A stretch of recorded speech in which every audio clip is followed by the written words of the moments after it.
Pra-peradilan sebagaimana yang kita ketahui bersama, baik di dalam Kitab Undang-Undang Hukum Pidana yang lama maupun Kitab Undang-Undang yang baru adalah merupakan bagaimana upaya seorang warga negara yang berhadapan dengan hukum ketika menguji apakah perbuatan-perbuatan penyidik dalam proses penyidikan dan atau penuntutan itu sesuai dengan kaidah yang diatur di dalam hukum acara itu sendiri. Pertanyaannya kemudian adalah bagaimana pra-peradilan yang diatur kembali di dalam Kitab Undang-Undang Hukum Acara Pidana yang baru, Undang-Undang Nomor 20 Tahun 2025.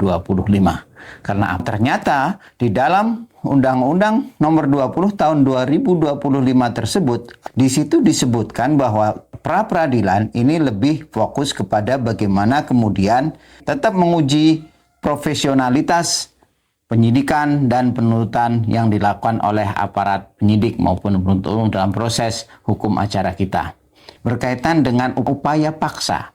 Ternyata di dalam KUHP yang lama tidak ada istilah upaya paksa. Di dalam KUHP yang baru, upaya paksa ini ternyata kemudian di situ menjadi salah satu objek pra-peradilan, di mana disebutkan di dalam upaya paksa tersebut adalah upaya penetapan tersangka, upaya penggeledahan, penyitaan, bahkan sampai kepada upaya pencekalan keluar seorang yang terlibat dalam sebuah proses tindak pidana.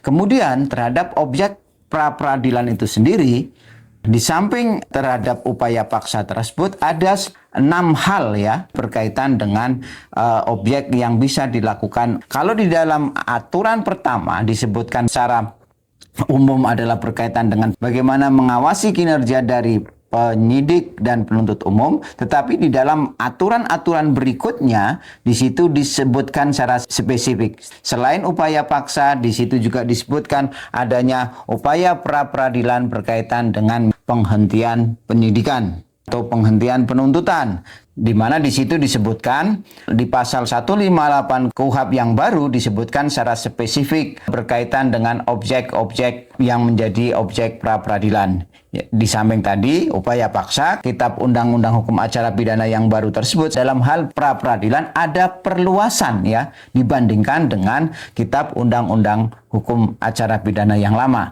di mana perluasannya tersebut adalah tidak hanya sekedar berkaitan dengan permintaan ganti rugi atau rehabilitasi, kemudian adanya kesalahan penyidik dalam penyitaan ataupun dalam hal penghentian penuntutan atau penyidikan, tetapi kemudian diperluas misalnya berkaitan juga dengan upaya paksa yang dilakukan oleh penyidik. Bahkan yang lebih menarik lagi adalah objek pra-peradilan berkaitan juga dengan adanya penundaan terhadap pemeriksaan perkara yang tanpa alasan yang sah dan atau penangguhan pembantaran penahanan yang tidak sah. Itulah objek dari pra-peradilan yang diatur di dalam KUHP yang baru, di mana yang menjadi perbedaannya adalah adanya perluasan objek dari pra-peradilan dibandingkan dengan Kitab Undang-Undang Hukum Acara Pidana yang lama.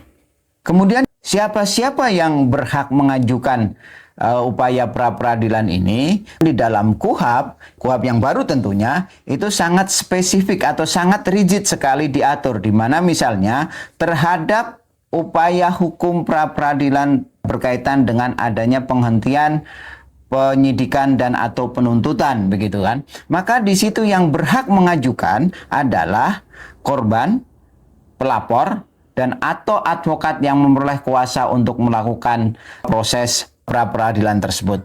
Kemudian dalam hal misalnya yang lain bisa dilakukan oleh keluarga tersangka, tersangka itu sendiri, korban, pelapor, dan atau advokat yang diberikan kekuasaan. Nah, menjadi pertanyaan atau menjadi hal yang sedikit agak berbeda dengan KUHP yang lama. Dalam prakteknya kemudian berdasar putusan Mahkamah Konstitusi atau bahkan dalam praktek pelaksanaan KUHP yang lama tadi, di dalam pra-peradilan ini ada pihak ketiga yang berkepentingan. Dalam hal misalnya adanya SP3 yang dilakukan oleh penyidik atau penuntut umum, itu pihak ketiga yang berkepentingan ini dimaknai lembaga swadaya masyarakat dalam praktek ini ya, atau pihak ketiga yang ada kaitannya dengan peristiwa pidana tersebut melakukan upaya hukum pra-peradilan.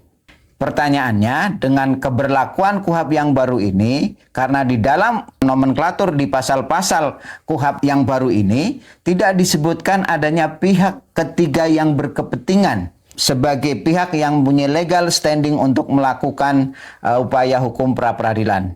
Nah, pertanyaannya kemudian, apakah ini sebuah kemunduran dalam proses hukum? Tentunya ke depan harus kita uji. Apakah kemudian pihak ketiga yang dimaksud memang di dalam prosesnya beracara di pra-peradilan tadi juga disebutkan adanya didengar keterangan pihak yang berkepentingan. Nah, pertanyaannya, pihak yang berkepentingan ini tidak dijelaskan di dalam proses dan mekanisme pemeriksaan perkara pra-peradilan. Karena ternyata tidak ada penjelasan yang menyatakan bahwa pihak ketiga yang berkepentingan di dalam proses pra-peradilan ini adalah pihak ketiga dalam hal ini misalnya lembaga swasta masyarakat yang berkepentingan dalam sebuah perkara pidana. Dan kaitannya apa? Karena ternyata ketika kita berbicara subjek atau pihak-pihak yang dapat mengajukan pra-peradilan dalam perkara pra-peradilan dalam konsep KUHP yang baru ini adalah terbatas kepada tersangka, keluarga tersangka, korban atau keluarga korban, atau kemudian pelapor dan advokat yang mendapat kuasa untuk melakukan upaya pra-peradilan. Advokat atau pemberi bantuan hukum yang mendapat kuasa untuk melakukan proses pra-peradilan. Sementara pihak ketiga yang berkepentingan hanya didengar keterangannya ketika dalam proses pemeriksaan 7 hari pemeriksaan pra-peradilan itu sendiri. Artinya, kalau kita kemudian mengacu kepada KUHP yang lama atau dalam praktek-praktek pra-peradilan yang lama, di mana kemudian kita menjumpai pihak ketiga yang berkepentingan ini adalah kelompok masyarakat yang peduli terhadap proses penegakan hukum ketika misalnya terjadi sebuah peristiwa penghentian penyidikan dan atau penuntutan yang secara tidak sah, maka kemudian kalau kita mengacu kepada KUHP yang baru ini, maka kemungkinan itu bisa dilakukan, cuman persoalannya kemudian akan menjadi pertanyaan bagi hakim pemeriksa apakah harus kembali menguji legal standing dari kelompok masyarakat tersebut sebagai pihak ketiga yang berkepentingan sebagaimana pengertian yang harus didengar keterangannya dalam proses, bukan sebagai pihak yang dapat atau berhak mengajukan upaya pra-peradilan. Kemudian selanjutnya berkaitan dengan putusan pra-peradilan ini pada prinsipnya hampir sama dengan putusan-putusan dalam perkara perdata, di mana di situ ada proses. Kalau dari sisi sifatnya adalah bahwa putusan pra-peradilan ini adalah bersifat final dan tidak ada upaya banding kecuali terhadap proses pernyataan penghentian tidak sahnya penghentian penyidikan atau penuntutan. Nah, kemudian ketika misalnya terhadap putusan pra-peradilan berkaitan dengan putusan tidak sahnya penyidikan tadi, walaupun di situ ada upaya banding, tetapi kemudian kalau setelah upaya banding dilakukan oleh penyidik atau penuntut umum karena berkaitan dengan ketidakpuasan atas putusan pra di tingkat pertama, ternyata putusannya dinyatakan tidak sah penyidikan tersebut, maka konsekuensi dari putusan pra-peradilan tersebut, baik di tingkat pertama karena tidak ada keberatan, atau kemudian pada putusan penghentian penyidikan, tidak sahnya penghentian penyidikan pada tingkat banding, maka menjadi kewajiban penyidik untuk melanjutkan proses penyidikannya. Nah, kemudian berkaitan dengan putusan pra-peradilan terkaitan dengan penyitaan barang bukti dan penggeledahan dan lain sebagainya, maka kemudian sebagai akibat dari putusan tersebut, maka barang bukti yang diperoleh dari proses penyidikan, penggeledahan, kemudian penyitaan yang tidak sah tersebut, barang bukti tersebut tidak bisa diajukan sebagai barang bukti dalam perkara. Barang bukti itulah yang harus dikembalikan. Sama halnya kemudian ketika misalnya ada tuntutan ganti rugi dan rehabilitasi, maka di dalam putusan itu pun harus disertakan dengan proses rehabilitasi yang disampaikan. Prinsipnya berkaitan dengan kebaharuan proses pra-peradilan ini, tentunya sebagai sebuah bentuk kebaruan yang paling mendasar kaitannya dengan bagaimana sungguhnya KUHP baru ini dalam proses pra-peradilan memberikan kebaruan yang nyata, memberikan kebaruan bagaimana masyarakat atau warga negara dalam hal ini setidaknya tersangka, keluarga tersangka, pelapor, korban, ataupun keluarga korban bisa memperoleh kejelasan proses penyidikan dan penuntutan yang dilakukan oleh penyidik dan penuntut umum. Upaya pra-peradilan berkaitan dengan penundaan proses perkara yang tanpa alasan yang benar. Jadi penundaan penanganan perkara yang tanpa alasan yang sah secara hukum ini dapat diajukan sebagai objek pra-peradilan. Satu contoh misalnya, sebagai warga negara seorang melaporkan atau mengadukan sebuah peristiwa pidana begitu. Kemudian di dalam konsep KUHP yang baru ini kan disebutkan di situ secara jelas dalam proses penyelidikan begitu, ada kurun waktu setidaknya di dalam KUHP yang baru disebutkan 14 hari setelah diterimanya pengaduan atau laporan, maka penyelidik itu segera melakukan proses upaya tindak lanjut dari laporan tersebut. Apakah kemudian dengan mengumpulkan alat bukti, kemudian memeriksa, mengklarifikasi atau mengkonfirmasi kepada pengadu dan lain sebagainya, itu persoalan teknis di dalam proses penyidikan.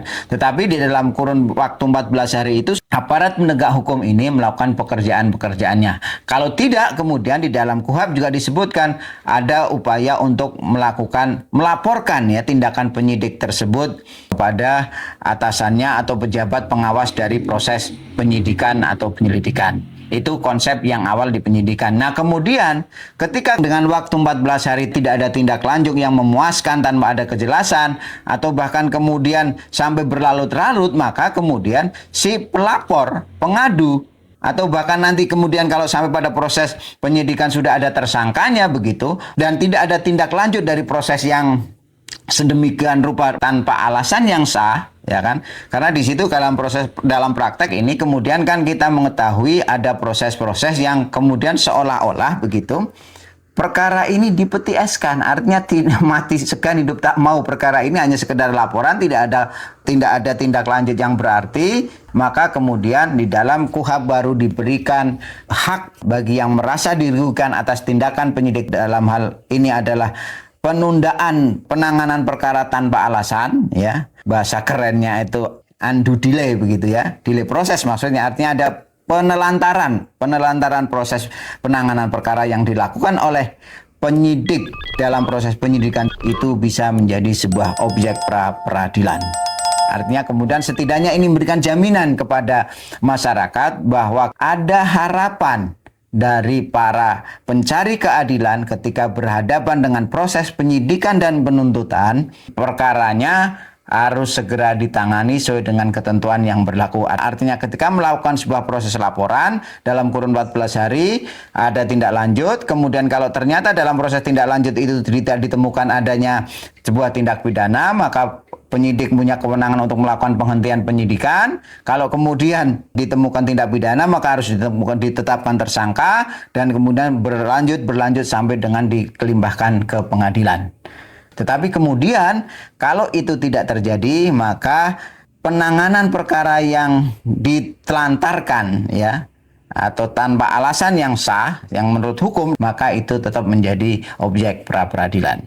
Inilah kebaruan berkaitan dengan upaya pra-peradilan. Prinsip yang harus kita pahami bersama bahwa pra-peradilan ini adalah dalam rangka hak warga negara, dalam hal ini tersangka, keluarga tersangka, korban atau keluarga korban, atau pelapor atau advokat pemberi bantuan hukum yang memperoleh kuasa untuk melakukan proses pra-peradilan, proses memperbaiki atau bagaimana mengawasi kinerja aparat penyidik dan penuntut umum dalam penyidikan dan penuntutan. Nah, terakhir catatannya adalah ketika proses 7 hari pemeriksaan pra-peradilan itu dilakukan, di dalam KUHP sudah dibatasi. Tidak boleh kemudian ketika proses ini sedang berjalan, perkara itu dilimpahkan kepada pengadilan. Karena jelas disebutkan di dalam ketentuan KUHP ketika proses 7 hari pemeriksaan persidangan sedang berjalan atau belum selesai, maka pemeriksaan pokok perkara tidak bisa diselenggarakan. Inilah setidaknya jaminan kepada para pencari keadilan. Kalau di dalam KUHP yang lama itu, yang seringkali terjadi adalah ketika pra peradilan diajukan, kemudian segera oleh penyidik atau penuntut umum perkara itu dilimpahkan ke pengadilan. Perkara pokoknya dilimpahkan ke pengadilan sehingga gugurlah pra peradilan. Nah, di dalam KUHP yang baru, pemeriksaan pra peradilan membatasi atau menghalangi pemeriksaan perkara pokoknya. Artinya perkara pokok tidak bisa dilimpahkan ke pengadilan selama proses pemeriksaan pra peradilan ini berjalan. Demikian kaitannya dengan upaya pra peradilan di dalam KUHP yang baru.